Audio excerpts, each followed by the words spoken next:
Welcome to the Deep Dive. We plunge into fascinating topics, trying to pull out those crucial insights you need to be really well informed. Exactly. And for this deep dive, we're taking on one of history's most brilliant, but let's face it, enigmatic figures, Nikola Tesla. Mm-hmm. A really complex character. Yeah, and even if you know the name, maybe you've heard about the rivalry with Edison, we're hoping you'll explore some new layers with us today. That's the plan. Our sources, they go way beyond the usual stories. We're looking at his incredible life, the groundbreaking inventions, sure, but also the fierce controversies. Right. And that sort of cult-like legacy he has now. Our mission really is to unpack why. Why was he kind of a tragic figure then, but such an icon today? That's a great way to put it. So think of this as your shortcut to really getting the mind behind so much of our modern world. Definitely. You want to connect the dots. His amazing intellect, that eidetic memory thing, is wild. Oh, yeah. Or picturing inventions without drawings. And then, yeah, that dramatic war of currents with Edison. We'll unpack it all. Let's do it. What's really striking looking back is how much he stood out, even from the beginning. Where did you come from originally? He was born in 1856, Smiljan. That's in modern-day Croatia. Ethnically Serbian. Yep. His father was a Serbian Orthodox priest, but his mother, Georgina, she's fascinating, illiterate, but apparently a brilliant inventor herself, always making household tools, gadgets. No kidding. So that innovative spark, it was definitely in the family. Seems like it. And that mind. Yeah. The sources really hit on the eidetic memory, right? Like a photographic memory. Essentially, yes. Recalling images, text, incredible detail, fluent in, 8 languages, doing calculus in his head. It's hard to even imagine. And that visualization skill, seeing entire inventions, perfectly formed, no sketches needed. That's not just impressive, it's a fundamentally different way of engineering. Yeah, iterating it all internally. Yeah. Most people need models, drawings. Exactly. A unique cognitive process. Education-wise, he did study electrical engineering at Graz University of Technology. Yeah? Though he didn't actually graduate. And he briefly attended Charles Ferdinand University in Prague. Right. And didn't he have some unusual habits even then? Like the sleep thing? Oh, the famous claim of only needing 2 hours of sleep a night. Still debated, but yeah, part of the legend. 2 hours. I need like 8 minimum. Yeah, okay, yeah. so this incredible mind is developing. Then he makes the big leap, right? Across the Atlantic. Yep, 1884. Emigrates to the U.S. lands with almost nothing. 4 cents, a book of poetry. Wow. And crucially, a letter of introduction to Thomas Edison. Ah, the fateful meeting. He worked for Edison, but only for a short time. The sources are clear. Their scientific visions just clashed deeply, especially over payment, apparently. Which leads right into it, doesn't it? Tesla versus Edison, the war of currents. One of the great rivalries in science history. So what was the fundamental disagreement? What made it so fierce? Well, Edison was all in on direct current, DC. He'd built his empire on it. But DC had limitations, mainly in range. Rain couldn't send it very far. Exactly. Tesla, on the other hand, championed alternating current, AC. And his system, which George Westinghouse backed, Westinghouse, right? it ultimately won. AC became the basis for our modern power grid. And this wasn't just like a technical victory. It completely reshaped cities' industry. How so? It allowed for huge centralized power plants, power transmitted efficiently over long distances. Suddenly, you could reliably connect homes, factories, everywhere. Edison's DC just couldn't scale like that. So this war of currents, it clearly got personal. Edison felt threatened. What did the sources say about, well, his tactics? We hear stories. Nah, it got ugly. Edison saw AC as an existential threat to his investments, his entire system. So he fought back hard. Desperately. He launched the smear campaign, trying to paint AC as inherently dangerous, famously allegedly electrocuting animals publicly. Yikes. Even backing the development of the electric chair using AC specifically to associate it with death. Wow. That's dark. It really was. But despite all that, the technical superiority of AC won out. Which brings us to Tesla's other huge contributions beyond just the power grid. Okay, yeah. Because AC is massive, but there was so much more.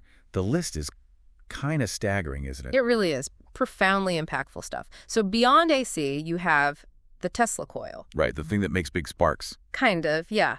It's a resonant transformer circuit. It was fundamental for early radio broadcasting, a key step towards wireless tech. Okay, what else? The induction motor. Revolutionary. Brushless, efficient. It became the workhorse motor for industry. Still is, in many ways. Okay, and then The radio controversy. Ah, yes, radio. Marconi usually gets the nod, right? Yeah. Even won the Nobel Prize for it in 1909. Yeah, that's what most people think. But, and this is crucial, the sources show Tesla filed the first radio patents back in 1897, years earlier. So he was first. And get this, the U.S. Supreme Court in 1943, the year Tesla died, ironically actually overturned Marconi's key patent. They ruled Tesla was the true inventor, saying Marconi had used like 17 of Tesla's patents. Wow.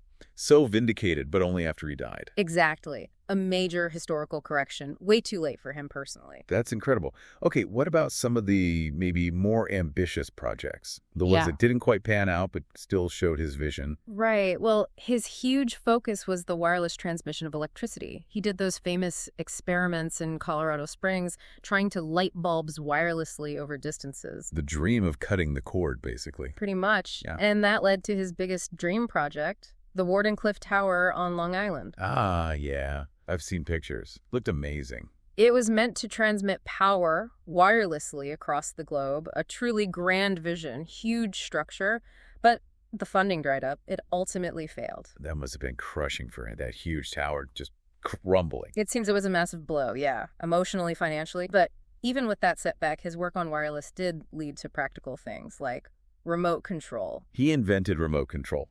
Seriously. The first public demonstration, 1898, a radio-controlled boat. Think about that. We use remote controls every day. Mind blown. Okay, what else is on the list? He worked on fluorescent and neon lighting concepts, early X-ray imaging, independently of Roentgen. Wow. The bladeless turbine, often called the Tesla turbine, and his oscillator. The earthquake machine. Is that story true? Huh. Well, it allegedly caused vibrations that shook his whole New York lab building. Probably a mix of fact and dramatic legend, but it shows his experimental boldness. Sounds like something from a movie. And speaking of maybe more out there ideas, this is where his legacy gets really fascinating, kind of speculative. Absolutely. This is where the line between proven science and, well, captivating theory gets a bit blurry. Like the death ray. The death ray, or teleforce as he called it. A particle beam weapon concept.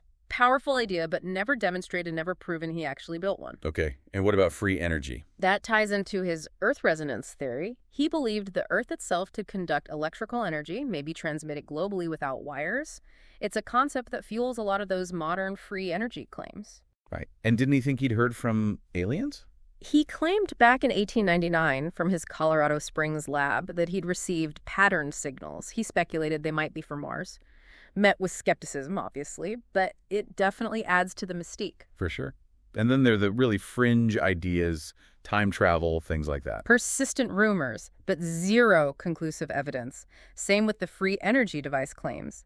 He did advocate for sound and vibration having healing powers, which is actually, interestingly, getting some renewed attention today in certain wellness circles. His mind was just operating on a whole different level, wasn't it? Absolutely. Okay, let's shift a bit. His personal life. Sounds like he was just as unique and complex as his inventions. Oh, certainly. He never married. Believed celibacy helped his focus, his creativity. Interesting. Developed some pretty strong obsessions. The number 3 was apparently very important to him. Very specific hygiene habits, almost germophobic later in life.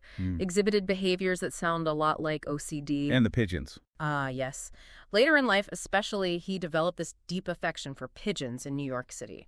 Fed them, cared for them, apparently felt a real connection. It's kind of poignant, isn't it? This absolute genius, changing the world, but living alone, obsessed with pigeons, struggling financially. It is a stark contrast. He gave us so much foundational technology, yet spent his later years living in hotels, often broke, struggling to pay bills. It just seems unbelievable. Why? Why did he struggle so much on the practical side? Did the sources give any insight? It seems like a mix of things. He was laser focused on the invention part, not the commercialization. Maybe a bit naive about business, not really cut out for the cutthroat practices of the time. Easily exploited. Often, yes. And his really grand visions, like Wardenclyffe, were just incredibly difficult and expensive to fund. So, yeah, his end was quite solitary. How did he actually die? Alone, almost penniless, January 7th, 1943, room 3327 of the New Yorker Hotel. Heart attack was the official cause. Okay, and then the FBI thing happened. Immediately after his death, the FBI's Office of Alien Property Custodian seized all his belongings, his papers, research notes. codenamed Operation Tesla. Why? National security. That was the rationale given, especially with World War II ongoing.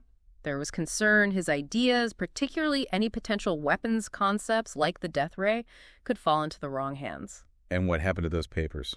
Some were eventually released to his family and ended up in the Tesla Museum in Belgrade, but others reportedly remain classified or are just unaccounted for, missing. Right, and that just fuels the whole mystery around him, doesn't it? The speculation. Absolutely. It's a huge part of why he's become this magnet for theories.